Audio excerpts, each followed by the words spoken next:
evening and welcome to Writers on Writing. I'm your host, Dr. Brenda Greene, Executive Director of the Center for Black Literature and Chair of the English Department here at Medgar Evers College. Writers on Writing comes to you every Sunday and gives you, our listening audience, an opportunity to hear writers talk about their craft, their work, and their lives. And we are coming to you from the studio of Medgar Evers College over the airways of WMYE 91.5 FM. I'm very pleased to have in the studio with me this evening a professor of English at Medgar Evers College, Professor Joanna Sit. Thank you. You're welcome, Joanna. Yeah, so pleased I'm happy to be here. So pleased to have you. Joanna Sit is the author of My Last Century, and this is her second book of poetry. Yeah. She was born in Canton, China, yes, but now lives in New York City. And she teaches and coordinates the composition program at Medgar Evers College. Her new book, with this beautiful color and very riveting language, is called In Thailand With the Apostles. Really exciting. Yes, yeah. Yes, so Joanna, why don't you begin by first telling us about Joanna Sit and also your journey as a writer? Okay, well, in my bio for this book, and usually I have a very simple bio because not so much that I want to keep anything from anyone, but because I think that sometimes the bare essentials can say more. And I was born in China, and I was in Hong Kong. I lived in Hong Kong for a little while, and then I moved to New York. So as an immigrant, I am, my first language was Chinese. And so writing in English, I think, is I think that quite a triumph for me. And writing poetry is, I think it's has been a challenge for many years, but I think that it is the most rewarding thing. So yeah, and this is my second book, and it has to do with my journey back to the East, as it were. So I could talk a little bit about the book in terms of the genesis of it. Yes. And I hear in my life, I have many friends who are part of a cultural or ethnic diaspora of one kind or another, and so and I often hear people say that when they go back to their continent, to where they came from with their parents, even if they were born here, or even if they were first generation, that they felt like they were home. And this goes from a friend who is from Ghana, who went to, or his parents were from Ghana. He was born here, and he went back to Africa, and he just said, and he felt like, as soon as my plane touched down and I was on the tarmac, I felt like I was home. Mm-hmm. To actually a friend who is also, I believe, second generation, not first generation, and his parents were from Italy, and he also felt the same way. So for the longest time in New York, I felt like that, if I go back to Asia, I will feel that way too. That maybe what I'm feeling now is that I'm not home, and that when I go back to Asia, I will. And so when I had the opportunity to spend 2 months in Thailand with my friends, and I went there, that was my expectation. However, I found that the expectation for me was not quite fulfilled. That being with Asian people, I felt a difference that was very distinct, much more so than when you are already distinct as an ethnic member of, you felt more distinct in Thailand than you do here. Yes. And in New York, I think that everybody sort of accepts you and say, you're Asian, and so what? And, you're in New York, and you have your Chinatown and whatever. And they know, so that I am known to people. But in Thailand, I am not known. and so You were the other. I was the other, and I am the other here as well. But I thought that I would be less of the other, but it turned out to be more of the other. So I guess my sense. So this is the book is actually a investigation into what it means to be from someplace and then educated in another and then learn a language of, so that now that I have 2 or 3, and then to go back and revisit and the education that I brought with me, did it help me or did it alienate me more? Very, very interesting questions. And I think, you're giving it from your perspective as an Asian living in America, in New York, living in New York City in America. Yeah. But I think that theme is something that, as you said, immigrants are confronted with, but not only immigrants, but African Americans. And as you were talking, I was reminded of when I went to Africa and how I was longing to go, because particularly the time I went, which was in the 70s, and everyone was talking about going back and taking that trip. And it made me realize how American I was, and how, although I'm an African American, there was still that sense of, people would point, look at the American. That was so strange, and so it really forces you to look at how complicated this whole issue of identity is, and how other people's perceptions help to shape who you are. Yeah, and I think that in coming also from not only linguistically, but coming from also a mixed religious background, my family in Chinese, mostly they're Buddhists, and then when we came to New York, my parents enrolled me in Catholic school because they thought that I would have a better education. And as Buddhists go, Buddhists, I think, are just not that concerned about conversion, belief. They think that anything is okay, So, but in Catholic school, I learned Latin while I was learning English, so it was very hard. And nuns beat me. But I also learned about the theater and the ritual, which was the thing that was most attractive to me when I was a child. And I learned about painting in catechism class. So there was a lot of mixed feelings about Catholicism and Christianity. And so when I went back to Thailand, and not went back, but when I went to Thailand, I went back to Asia, and Thai, the Thais are mostly a Buddhist country, and so I felt like it was very interesting now to be back, not only culturally but religiously, to bring the whole idea of Catholicism into this country that has such a distinct, or actually a distinct difference in terms of outlook, that there is virtue and then there is sin that the Americans consider to be that, and but they don't really, and so that there is. I think the prostitution is very famous in Thailand, as well as drugs and loose living and all of that. But yet there is also this really intense serenity about the inhabitants, and that is really quite an eye opener in terms of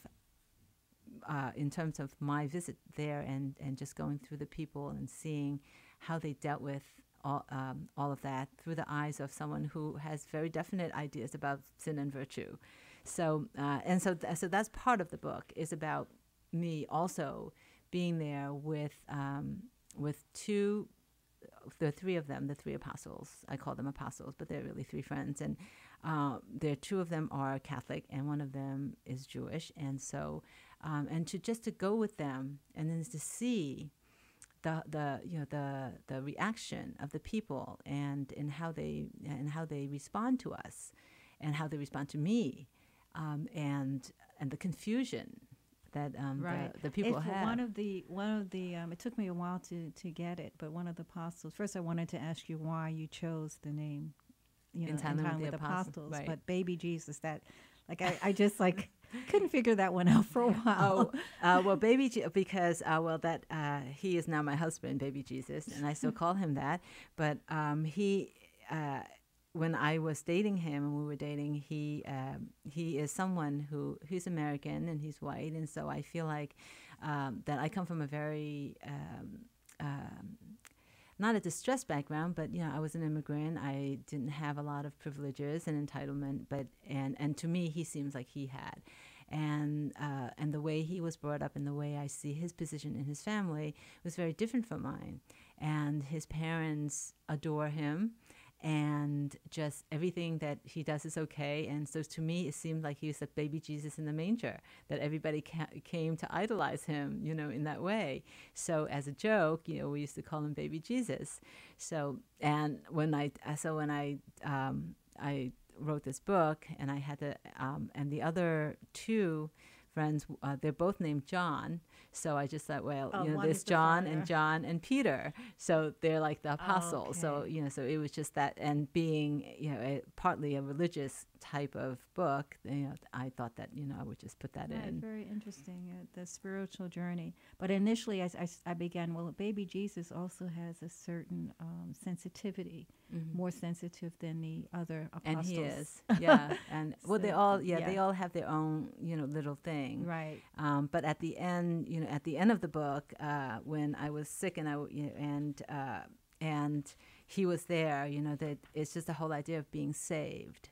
And so, so of course it helped me to call him Baby Jesus, because then, at the last line I could break out, I could break the baby, and then the next line is Jesus calling my name, and it would, and to me, it worked for me. Okay. So why don't you share with us one of the poems and give us a little bit of context? Okay, or at least sure. part of the poem. The book itself is really is a narrative, so it's more like a story, but I have line breaks, and the line breaks are for more or less between 10 and 12 syllables each line, and they're mostly three. It's called a terza, which is 3 lines, and it is written after the terza rima that Dante uses in his Inferno and his Paradiso, the three. And so there's a lot of infernal things in it, which I won't read, but I will read this one, which is, I think, a good size quickly. And it's called Crossing, and it is the moment when we go from one town to another, and we have to get on this boat, me and the apostles, and there were all these tourists, and there were women selling their wares as they are all over Thailand to the tourists. So I usually use cities and scenes to as a basis to describe I would say phantasmagorical type of scenario, and so this one is us going and then meeting these women who are selling things, and then suddenly the things that they were selling become notes, letters that they are asking us to transport to the dead, because they think that we're going there. So it's called Crossing. Clay Buddha behind the sun. Enormous head rises through the trees inside the jungle. He sits with palms up, one overlapping the other, but we can only imagine from where we stand on the edge of the river waiting for the long-tail boat. There are times when even tourists are smitten with insight, when the sun-bleached air hangs dead on our heads and the water charges blind-hungry through earth. We're forced to turn our eyes to some crumbling walls forgotten, since who knows when look into our own creepy landscape with the late knowledge that we're strangers to ourselves, and could be we've lost our compass. The apostles sit line straight in the bamboo gazebo, a trinity of soft, stale doubt and certainty, weirdly connecting and keeping them still when the boatman in a baseball cap drifts into sight, and the minutes turn sluggish when he leans on the motor and slows the vessel. We all read the word boy on the ferryman's cap. Head to toe, sardine style, we get packed across the vessel. Human backs against both sides, me between the feet of baby Jesus and Farang, we depart from the shore of Tacton. The river runs swift and mean like a fever, as boy and the boatman grins the mad Thai grin, raises the motor between rocks and boulders over the river, knocking out introspection and reverie, one way and another, giving us the repeat treatment of the mad tuk-tuk ride so long ago. We are travel dumb and can only sit silent, filled with unsung sutras. And I get the spooky feeling I'm leaving behind something, a book, a sock, cotton panties, an opera of my life. Boy guns his motor again, pulling through watery crags, each looking more like a tombstone by the second, while the weather crosses the day with sameness of sun, dry speckled heat, dust, kicked up by general torment, lying about the marsh. Midway, Boy flexes his brown arms and stops the boat. We come on shore to chained elephants, ride rentable, but we don't ask the price. Farang is instantly surrounded by a bevy of short women in faded tribal dress, and his blondness glimmers like a yellow stigma in the dark flower. They stretched toward him and offered beads and bangles, one or two dangling kifs in their mouths. Meanwhile, we stand on the shoreside, heavy with chained elephants and tribal markers, no room to be lost amidst the garland of women come to us like dust to broom every time we move. Justice reaches out and Farang bends to look at the rings, but what they offer up is no bangle nor bead, but letters. Envelopes float in static air and drop at our feet, words of confession, desire, regret, blame, some browned with years of waiting, others crumpled by nervous hands. We realize that these are messages to the dead, notes to those lost to sin, madness, folly, error, time's corruption, the last words never read. The apostles move back toward the boat. I move among the lowing women, dodging the dead letter that may be meant for me. Each of us knows in our own way we're unworthy of this task. It demands purity we don't yet have. Justice is first to get away and reach the boat and seems glad to be free from the shore. And as Mad Boy pushes us away onto the river, we hear faint cries of captive elephants among the orchids. I see an old lady waving a letter on shore, and I think I hear her say against that hard sheet of heat and roaring wall of the motor, "It's getting harder every moment, but don't worry. It's not too late to be ashamed." Behind us, another load of Europeans dislodge from the long-tailed boat, all young and bleach of irony, and I take her word for it. One of them will do what we didn't do. At some moment, we will have enough courage to give everyone another chance. Wow. That is a very strange, that must have been a very, very strange experience. Yes, I of course I made up the whole letter thing because they were just really trying to sell us trinkets. But the journey is really just about what if the experience was to connect with some things and some parts of the world and with yourself. And do you do it, do you not? And those are the questions that sometimes gets explored in here. And not many of them get answered, but I bring them up. Hey, so what did this book do for you as a writer, and related to that, when you decided to write these poems, which are really layered, they're very, very layered and very dense, and what was that process like? Well, this poem was written within, I think, 2-3 years, and then the next 5 years of redoing and doing and redoing again. So it is one of the more singular experience, I think, in terms of my writing, and that is to conceive of a story and then put it in poetic form. Usually, a book of poems, it has a story, of course, as everything has a story. But this one has a very set narrative, and it goes from town to town, and each town something happens. And so so in a way, it's sort of like writing a novel, but but the lines are different. And it's almost a fantasy novel in a way, but it's also the process also is that I have been inspired a lot by very long epic poems. I mean, that's my training in a lot of ways. And those are the things I read the most. So Dante's In the Inferno, Homer's, both the Ulysses, and the Iliad, and all those poems have to do with travel and going. You start off by asking about travel. Why do people fly? Yeah, and what dreams? What kind of thing do you want? To go from one place to another? Why do people go anywhere? To do what? To get what? So I think that's the question. And the other thing also in this poem, I know that it's narrative, but as in its entirety, it also has a form that I've kind of mutilated a little bit, and it's actually the form of the Japanese katauda, which is it is like it's like a haiku. It's very short. But the distinctive characteristics of the katauda is that a question is asked as the first line, and then at the end, the last line is intuited. And so and I do say that in the very beginning that's what it does.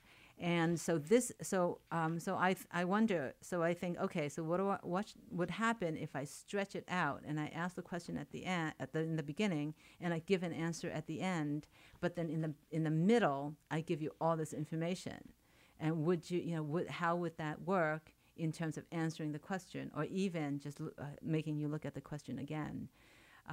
And so that at the end, when Jesus is calling my name and I'm being saved, and as the religious layer goes, then what dreams of grandeur makes us fly? And of course, the image of the plane is the cross, so that you go on this, maybe a mission of mercy, maybe to be saved from yourself, from from your life, from your past. Right. So, you've given us a nice analysis. I love the chapters. I think I began to really feel the story, and like I was traveling with you as I got more into it. Half truth, half justice, Farangs and Fangs, strangers in paradise. Yeah, everybody knows this is nowhere. I mean, I really love the titles, and they did help me to get into the piece and the message. And you have a lot of memories here. Believe it or not, we are almost running out of time. So I'd like you to talk to us about what your writing process is. You said this took you a number of years, but what is your process as a poet?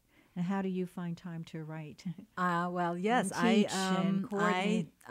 get up very early in the morning when no one's up, and I go for a little run sometimes. And I'm not a big runner. I don't even really like running, but it's a little time to myself where the rhythm of walking or running gives me the rhythm of the words. Mm-hmm. And so sometimes I get ideas, and I have my little sheet of paper. I can't carry a notebook when I'm running, but I have like a sheet of paper in my sock. And sometimes I'll just, and a pencil, and I'll write it down. And if I have time when I come back, before I take a shower, I will just try to type it in and see what it looks like, and then I go from there. And that's a lot of times it's my process, because I have to tend to my family, and then I have a lot of work at work. So in the summer, I think I do a lot more.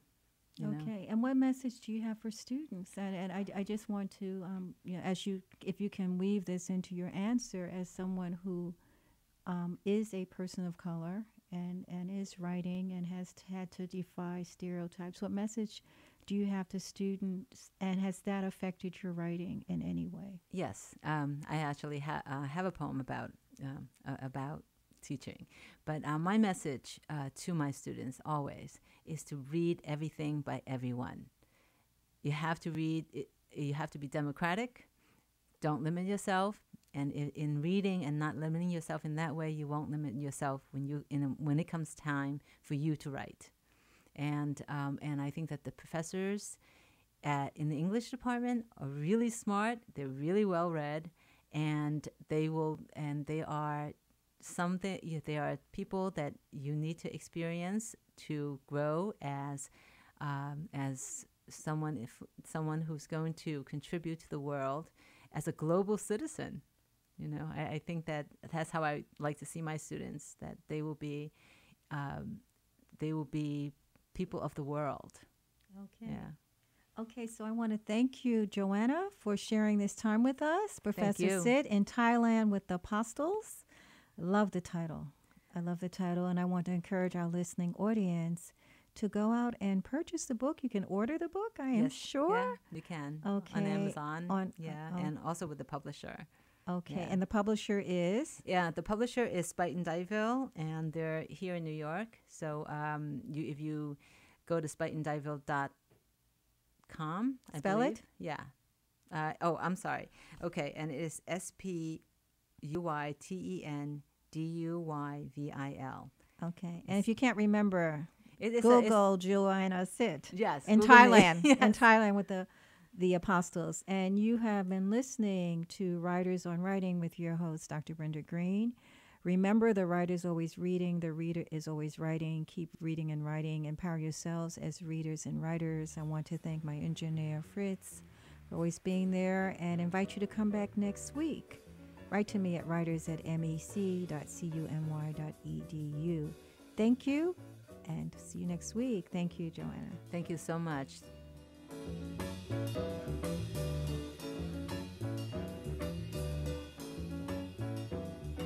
Next song was inspired by a poem written by Langston Hughes. I'm sure most of you have heard of Langston Hughes.